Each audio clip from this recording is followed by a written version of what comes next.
तो सिंह लगन वाले जातकों के लिए हम चर्चा कर रहे हैं राहु और चंद्र युति के बारे में।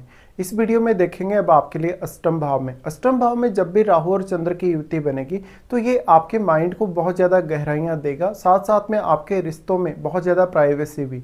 यहाँ राहु और चंद्रमा का युति है तो जटिल से जटिल विषयों को समझना, सीखना और एनालाइज करना आपके लिए काफ़ी आसान होगा। लेकिन आपकी जो मैरिड लाइफ है वो काफ़ी सेक्रेट हो सकती है।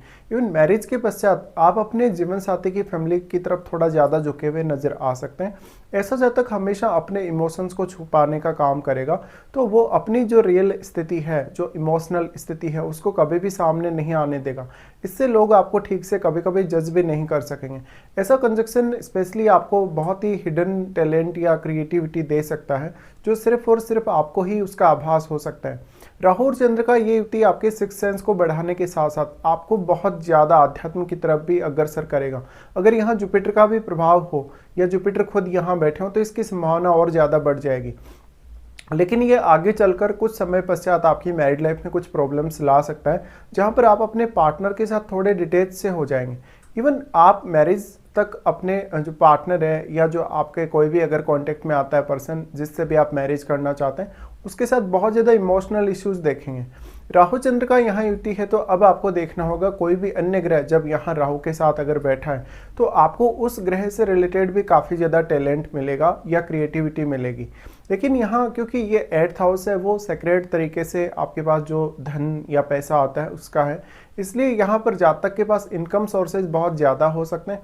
कभी कभी शुरुआती समय में जातक को बहुत ज़्यादा मेहनत करनी पड़ेगी अपनी अर्निंग्स के लिए, लेकिन ऐसा जातक लेट एज तक काफ़ी ज़्यादा धनवान हो सकता है। यहाँ पर कभी कभी आपको अपनी मदर के साथ काफ़ी ज़्यादा इश्यूज फेस करने पड़ते हैं और साथ ही उनकी हेल्थ को लेकर भी। ऐसा जातक लेकिन अपने कैरियर को लेकर कभी भी स्टेबल नहीं होगा और रिश्तों में वो हमेशा कन्फ्यूजन में रहेगा। इस कंजक्शन की वजह से आप हमेशा अपने पार्टनर पर या तो डाउट करेंगे या कोई ना कोई हिडन आपका रिलेशनशिप होगा। चंद्रमा यहाँ 12th लॉर्ड है, 12th लॉर्ड होकर चंद्रमा यहाँ बैठे हैं तो ये आपके लिए कोई भी प्रकार का तंत्र मंत्र से रिलेटेड काम करना या अकल्ट से रिलेटेड काम करने के लिए बहुत अच्छी स्थिति है। इस प्रकार का जातक अष्टम भाव से रिलेटेड किसी भी अपने प्रोफेशन के लिए विदेश जा सकता है या इवन वो विदेश में सेटल भी हो सकता है।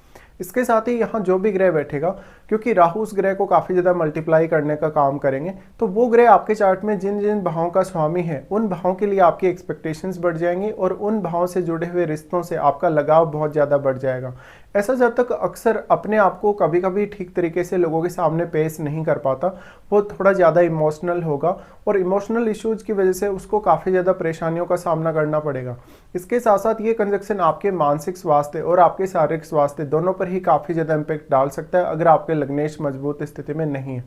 इसके साथ ही जो यहाँ राहु के साथ ग्रह बैठेगा वो चंद्रमा को अपना पूर्ण रूप से प्रभावित करेगा और चंद्रमा पर अपना पूर्ण रूप से प्रभाव डालेगा, इसलिए उस ग्रह को आपको देखना होगा। साथ ही वो ग्रह आपके चार्ट में जिन भावों का भी स्वामी है उन भावों के प्रति आप बहुत ज़्यादा ऑब्सेस्ड होंगे और उन भावों से जुड़े हुए रिश्तों के प्रति भी। तो यहाँ आपको ज़्यादा से ज़्यादा अब प्रैक्टिकल होना पड़ेगा रिश्तों को लेकर, अदरवाइज आप रिश्तों को लेकर हमेशा परेशान रहेंगे, इवन अपनी डोमेस्टिक लाइफ को लेकर भी। अगर हम यहाँ दृष्टियों के हिसाब से भी देखें तो राहु सबसे पहले आपके 12th हाउस पे दृष्टि डालते हैं। 12th हाउस पे इनकी दृष्टि के होते हुए जातक हमेशा बहुत ज़्यादा सपनों की दुनिया में जीने वाला होगा, लेकिन अपनी बहुत सारी बातें वो गुप्त रखेगा और किसी को भी नहीं बताएगा। इसी तरीके से जातक अपने जीवन के बारे में, अपनी आर्थिक स्थिति के बारे में, इवन अपने कैरियर के बारे में बहुत ज़्यादा ओवर थिंक करने वाला होगा, तो ये एक मेजर इशू आपको यहाँ आएगा। साथ ही जातक कभी कभी बहुत ज़्यादा भयभीत होने वाला भी होगा। अगर जातक कोई भी प्रकार का मेडिटेशन, आध्यात्म या इस प्रकार की कोई भी क्रिया करता है तो उसको रिजल्ट बहुत जल्दी मिलेंगे। अब यहाँ राहु का और चंद्रमा दोनों का ही दृष्टि पड़ेगा आपके 2nd हाउस पर। 2nd हाउस पर इनका दृष्टि पड़े तो आप फैमिली को लेके काफ़ी इमोशनल होंगे और 2nd हाउस में क्योंकि केतु स्थित होंगे तो अक्सर जातक अपनी फैमिली के साथ बहुत ज़्यादा कंफर्टेबल नहीं होगा।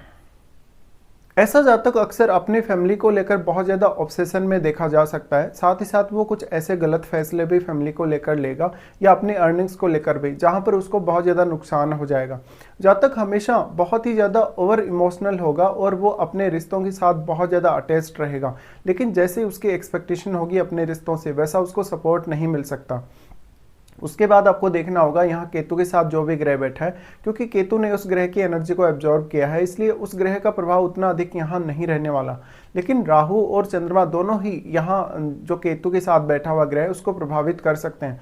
लेकिन राहु के साथ जो बैठा हुआ अन्य ग्रह है चंद्रमा के अलावा, वो यहाँ केतु को और केतु के साथ बैठे हुए ग्रह को सर्वाधिक रूप से प्रभावित कर पाएगा, क्योंकि ऑलरेडी राहु के साथ होने की वजह से वो ग्रह काफी ज्यादा मल्टीप्लाई हुआ है और उस ग्रह से रिलेटेड क्वालिटीज भी।